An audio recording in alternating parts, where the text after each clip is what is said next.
আচ্ছা, ভবিষ্যৎ গড়ার জন্য কি শুধু কিছু স্কিল বা দক্ষতা থাকলেই চলে, নাকি এর সাথে আরও কিছু লাগে?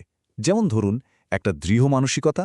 চলুন আজকে আমরা এই দুটো জিনিসকে এক করে দেখব। মানে এই যে দুনিয়াটা এত দ্রুত পাল্টাচ্ছে, এর মধ্যে কিভাবে নিজের পায়ের তলার মাটিটা শক্ত করা যায়। তো আর দেরি না করে শুরু করা যাক।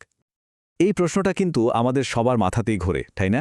যে এত দ্রুত সব বদলে যাচ্ছে, এর সাথে তাল মিলিয়ে ভবিষ্যতের জন্য তৈরি হওয়ার সেরা উপায়টা আসলে কি? ঠিক এই প্রশ্নটাকে কেন্দ্র করেই কিন্তু আমাদের আজকের পুরো আলোচনাটা সাজানো হয়েছে।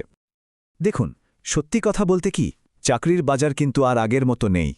টেকনোলজি একদিকে যেমন দারুণ সব নতুন সুযোগ তৈরি করছে, ঠিক তেমনি পুরনো অনেক কাজের ধরনও কিন্তু একেবারে বদলে দিচ্ছে। তাই টিকে থাকতে হলে এই বদলের সাথে নিজেকে খাপ খাইয়ে নেওয়া ছাড়া আর কোনো উপায় নেই।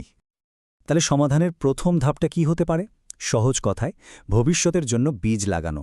আর সেই বীজটা আর কিছুই না, নতুন নতুন দক্ষতা অর্জন করা। চলুন আমরা এখন এমন সেরা 5টা স্কিল বা দক্ষতা নিয়ে কথা বলবো, যা অন্যদের থেকে এগিয়ে থাকতে সাহায্য করবে। হ্যাঁ, আমরা ঠিক 5টা এমন দক্ষতার কথা বলবো যেগুলো বাংলাদেশের এখনকার চাকরির বাজারে আপনাকে একটা অন্য লেভেলে নিয়ে যেতে পারে। তো আমাদের তালিকার 1 নম্বরে আছে আর্টিফিশিয়াল ইন্টেলিজেন্স বা এআই এবং মেশিন লার্নিং। একবার ভাবুন তো, বিশাল ডেটার সমুদ্র থেকে দরকারি তথ্যটা ছেঁকে বের করে আনা বা যেসব কাজ বারবার করতে হয় সেগুলোকে অটোমেটিক করে ফেলার ক্ষমতা। ঠিক এই কারণেই কিন্তু বড় বড় কোম্পানিগুলো এখন মরিয়া হয়ে এআই স্পেশালিস্ট খুঁজছে। 2 নম্বরে আছে ফুল স্ট্যাক ডেভেলপমেন্ট। এর মানে হলো যারা একটা ওয়েবসাইট বা অ্যাপের সামনের দিকটা, মানে আমরা যেটা স্ক্রিনে দেখি, এবং পেছনের দিকটা, মানে যেখানে সব ডেটা লজিক কাজ করে, এই দুটোই সামলাতে পারেন।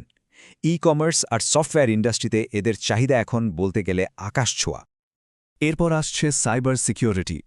দেখুন, আমরা যত বেশি অনলাইনে লেনদেন করছি, সাইবার অ্যাটাকের ভয়টাও কিন্তু তত বাড়ছে। আর এ কারণেই ব্যাংক, ফিনটেক কোম্পানি বা বড় বড় প্রতিষ্ঠানগুলো তাদের ডেটাকে সুরক্ষিত রাখার জন্য সাইবার সিকিউরিটি এক্সপার্টদের উপর নির্ভর করছে। 4 নম্বর স্কিলটা হলো ক্লাউড কম্পিউটিং। ব্যাপারটা বেশ মজার।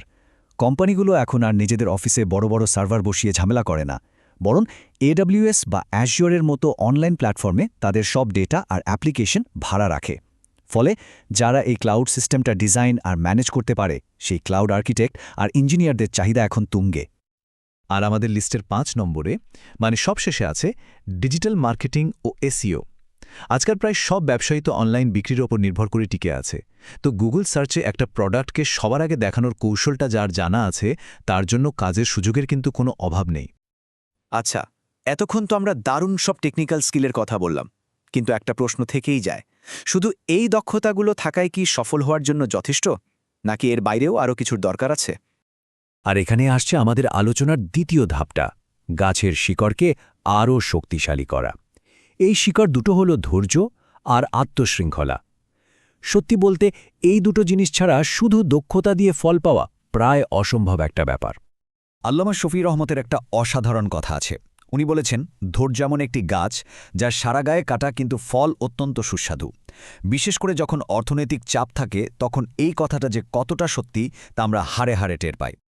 আর আত্মশৃঙ্খলা, এটাকে কিন্তু কোনো শাস্তি ভাবলে চলবে না। এটা হলো আমাদের লক্ষ্য আর সেই লক্ষ্যে পৌঁছানোর মাঝখানের একটা সেতুর মতো। এই সেতুটা না থাকলে কোনো স্বপ্নই কিন্তু সত্যি হয় না। তাহলে এই ধৈর্য আর আত্মশৃঙ্খলার মধ্যে সম্পর্কটা ঠিক কোথায়? ব্যাপারটা অনেকটা এরকম।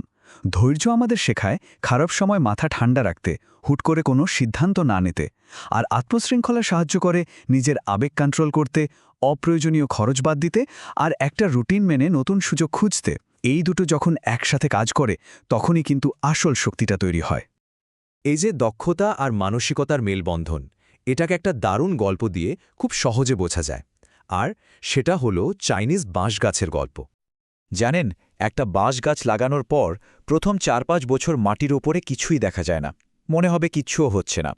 কিন্তু ওই সময়ে গাছটা আসলে মাটির নিচে মাইলের পর মাইল ধরে নিজের শিকড় ছড়াতে থাকে, একটা মজবুত ভিত্তি তৈরি করে। আর তারপর যখন ভিত্তিটা তৈরি হয়ে যায়, তখন মাত্র 6 সপ্তাহে গাছটা প্রায় 90 ফুট লম্বা হয়ে যায়। অবিশ্বাস্য, তাই না? এই গল্পর শিক্ষাটা কি? শিক্ষাটা হলো, কঠিন সময়ে যখন মনে হয় যে কোনো কিছুই এগোচ্ছে না, তখন আসলে হতাশ হওয়ার কিছু নেই। ওই সময়টাতেই নিজের শিকড়, অর্থাৎ নিজের দক্ষতা, অভিজ্ঞতা আর মানসিক শক্তিটা সবচেয়ে বেশি মজবুত হচ্ছে।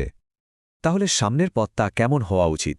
চলুন পুরো বিষয়টাকে একবারে গুছিয়ে নেওয়া যাক, যেন সবকিছু পরিষ্কার হয়ে যায়।